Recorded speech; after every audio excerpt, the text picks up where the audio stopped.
ఊసర వెలిలాగా మారిపోతున్నారు. Settle కానటువంటి పరిస్థితి ఇవాళ కనిపిస్తా ఉంది.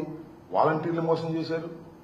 కళాశాలల్లో పేదవారికి, వైద్య కళాశాలలో పేదవారికి మేము సీట్లు ఇచ్చే కార్యక్రమం చేస్తుంటే అమ్ముకుంటున్నామని చెప్పారు. ఇవాళ మొత్తం ప్రైవేట్ కళాశాల మొత్తాన్ని తీసుకువెళ్లి ప్రైవేట్ రంగానికి, గవర్నమెంట్ కళాశాల అన్నింటినీ ప్రైవేట్ రంగానికి ఇచ్చేటటువంటి ఒక దౌర్భాగ్యమైన స్థితికి ఇవాళ మీరు తీసుకొచ్చేటటువంటి పరిస్థితి ఇవాళ తీసుకొచ్చారు. ఇది చాలా దురదృష్టకరమైనటువంటి పరిణామాన్ని మనం చేస్తున్నాం. అంతేకాదు, ఇవాళ కూటమి ప్రభుత్వంలో ఉన్నటువంటి శాసనసభ్యులు కానీ, ఎంపీలు కానీ, మంత్రులు కానీ ఏం జరుగుతుంది? వాళ్ళ దోపిడీ, ఇసుక దోపిడీ, మట్టి దోపిడీ, బియ్యం దోపిడీ. అసలు జనసేనలో ఉన్నటువంటి శాసనసభ్యులు అందరూ కూడా దోపిడీ చేస్తుంటే హాయిగా చుక్కలు లెక్కడుతున్నావు నువ్వు. అదేమంటే నువ్వు వీరుణ్ణి, సూర్యుణ్ణి, అవినీతికి వ్యతిరేకం, ధర్మం కోసం పరిపాలన చేస్తాను, కోపం వస్తుంది నాకు, ఇవన్నీ మాట్లాడతాం. మీ వాళ్ళు దోచుకుంటుంటే మాత్రం నీకు ఏ రకమైన కోపం రాదు. మీ వాళ్ళు డైరెక్ట్ గా లెక్చర్లు కొడుతున్నారు, డాక్టర్ల మీద తిరగబడుతున్నారు. అసలు నీకు అతి ప్రియమైనటువంటి మంత్రి గారు ఉన్నాడు, ఆయన కలెక్షనే పనిగా బియ్యం, రైసు, విజిలెన్సు, దాడులు, సీజు, మళ్ళా ఓపెను, డబ్బులు. ఈ మధ్య సీజ్ ది షిప్ అని సముద్రంలోకి వెళ్ళావు, మళ్ళీ తిరిగి వచ్చావు. అర్థం పర్థం లేని మాటలు మాట్లాడేటటువంటి పరిస్థితికి వల్ల మీరు దిగజారిపోయినటువంటి పరిస్థితులు ఉన్నాయి.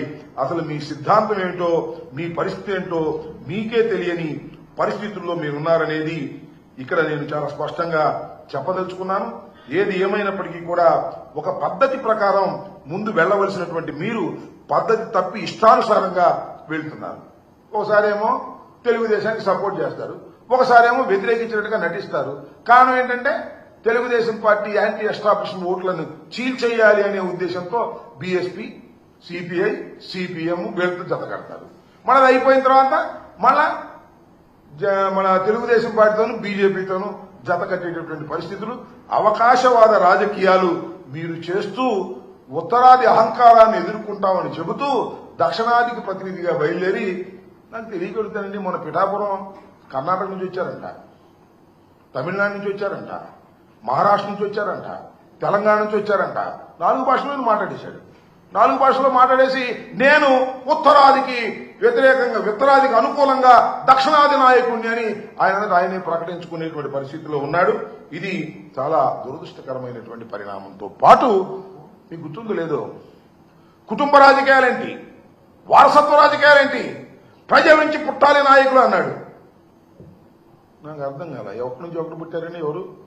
అదేమంటే ప్రాణత్యాగం చేయడానికి నేను సిద్ధం అన్నాడు.